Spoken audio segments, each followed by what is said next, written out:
Did you know that a single case of silicosis, asbestosis, or occupational lead poisoning may be legally required to be reported to authorities? Missing such a case can have serious consequences for both workers and employers. Welcome to today's session on occupational health. I am Dr. Deepak Sindhania, and today we will be covering one of the most important topics for AFIH candidates and industrial medicine professionals: notifiable occupational diseases.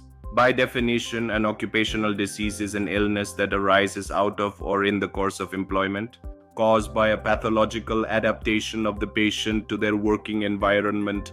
A notifiable occupational disease takes this a step further. It is a specific, highly hazardous condition recognized by the government that mandates immediate reporting by law.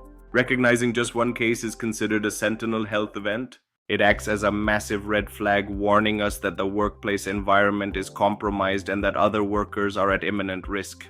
Today, we will break down everything you need to know, from the legal codes to the clinical diagnosis. To understand our responsibilities, we must first look at the legal framework governing these diseases in India.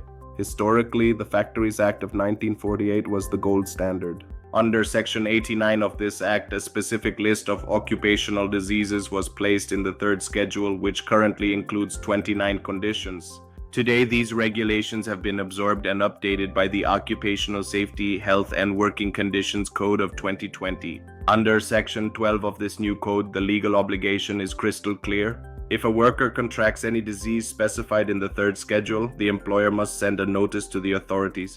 More importantly for us, if a medical practitioner attends to a patient believed to be suffering from any of these scheduled diseases, they are legally bound to report it in writing to the chief inspector without delay. Failing to do so can result in severe penalties. Now that we know the law, let us dive into the major notifiable diseases you will encounter in practice. We will start with the pneumoconiosis, which are fibrotic lung diseases caused by the inhalation of inorganic mineral dusts. First is silicosis, caused by inhaling free crystalline silica, commonly found in quartz and sandstone. Workers in mining, stone crushing, and sandblasting are at the highest risk. Silicosis causes nodular fibrosis in the lungs, and radiologically, you must remember the classic eggshell calcification of the hilar lymph nodes. A major complication to watch out for is its strong association with tuberculosis, known as silicotuberculosis. Next is coal workers' pneumoconiosis, caused by inhaling coal dust, primarily affecting underground coal miners.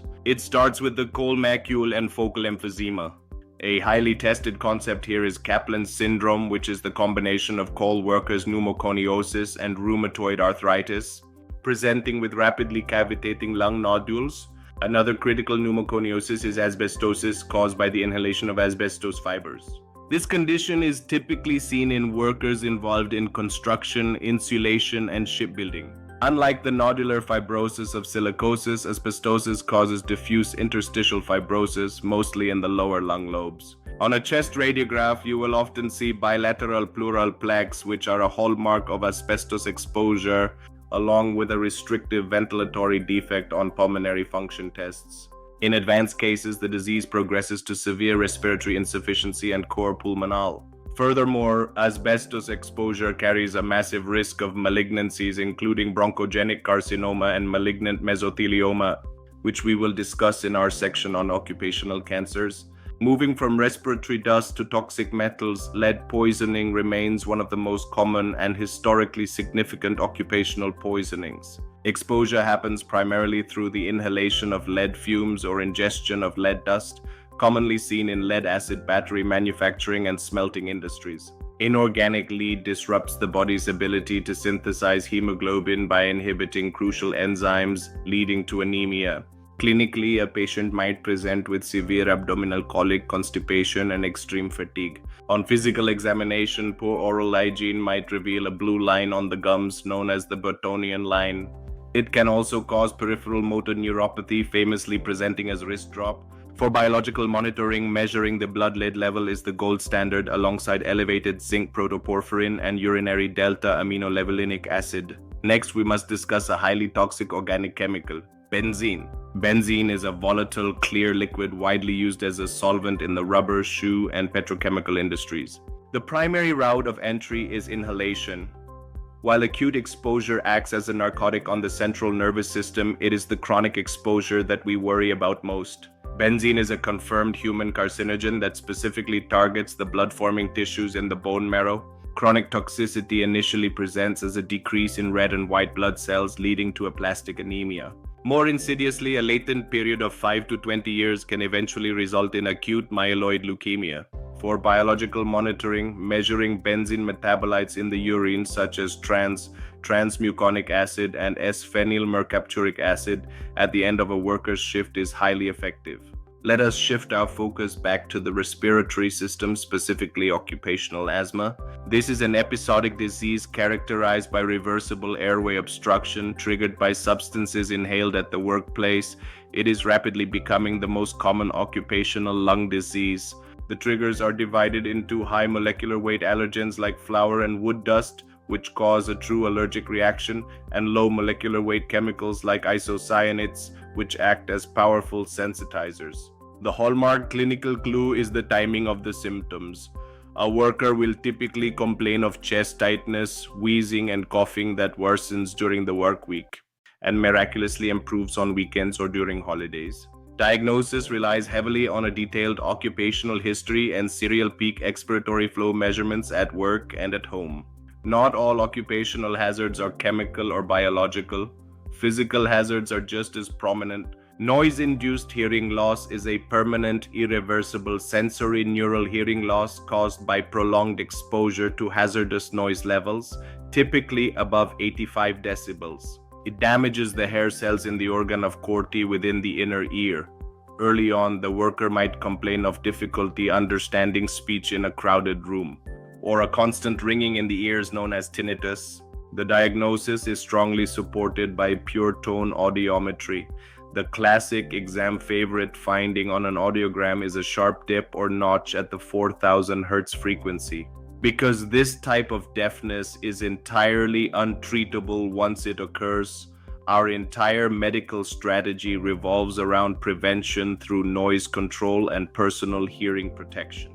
The skin is the largest organ of the body and the most frequently injured in the industrial setting.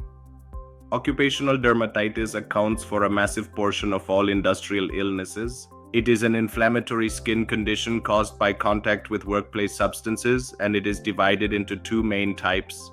The first is primary irritant contact dermatitis caused by direct chemical damage to the skin surface by strong acids, alkalis, or solvents. The second type is allergic contact dermatitis, a delayed hypersensitivity reaction. Here, substances like epoxy resins, chromates in cement, or rubber chemicals act as allergens. The primary diagnostic tool used to differentiate and identify the specific offending allergen is the patch test. The cornerstone of treatment is removing the worker from the exposure and utilizing barrier creams. One of the most devastating outcomes of workplace exposures is occupational cancer. These cancers are legally notifiable because they are directly linked to specific industrial agents, and discovering them signals a massive failure in workplace safety. We have already mentioned benzene causing leukemia, but there are several others you must memorize. Asbestos is a potent carcinogen linked not only to lung cancer but specifically to malignant mesothelioma, a rare cancer of the pleural or peritoneal lining. The risk of lung cancer skyrockets if an asbestos worker also smokes cigarettes due to a synergistic effect. Hexavalent chromium and nickel refining are strongly associated with cancers of the lung and nasal cavities. Aromatic amines, such as benzidine traditionally used in the dye industry, are linked to urinary bladder cancer. So what happens when you suspect or diagnose one of these conditions? Notification is a statutory duty. As a factory medical officer, the moment you have a strong clinical suspicion backed by the worker's occupational history that they are suffering from a disease in the third schedule, you must act. You are required to fill out a written report detailing the patient's name, the suspected disease, and the factory address, sending it directly to the Chief Inspector of Factories. Beyond reporting, the ultimate goal of occupational medicine is prevention through rigorous health surveillance. This begins with the pre-employment medical examination to establish a baseline. Next comes the periodic medical examination, conducted at regular intervals. This involves targeted biological monitoring to catch excessive absorption before clinical symptoms even appear.